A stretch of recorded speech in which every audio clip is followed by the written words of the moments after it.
Sarai and Hagar are our next characters in the Genesis Blessed to Bless series. This is day 1, Sarai's slave. Now Sarai, Abram's wife, bore him no children. She had an Egyptian slave whose name was Hagar, and Sarai said to Abram, "You see that the Lord has prevented me from bearing children. Go into my slave. It may be that I shall obtain children by her." Abraham listened to the voice of Sarai. So after Abram had lived 10 years in the land of Canaan, Sarai, Abram's wife, took Hagar the Egyptian, her slave, and gave her to her husband Abram as a wife.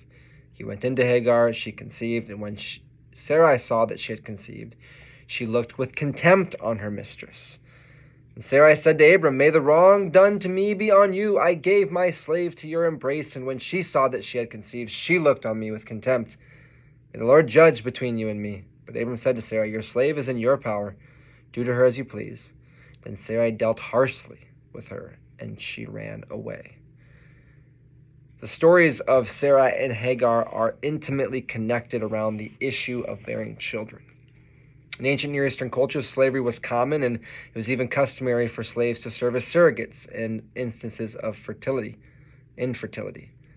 The promise of offspring is so important to God's covenant that Sarai suggests Hagar bear Abraham's children.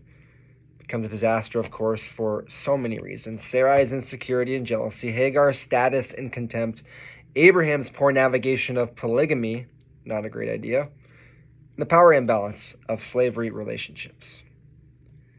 While these dynamics of slavery are real in Genesis, the Bible is certainly not condoning them. Think about the time I spent studying abroad in Costa Rica with an anti-sex trafficking ministry called Face of Justice. Sex tourism, as it is horrifically dubbed, is a modern-day slavery for far too many women, a reality for those who are forced into prostitution either coercively or economically. This reality does not make it right, though. Unprecedented freedom exists in so many places today, but the plight of women and modern-day slaves elsewhere continues bleak.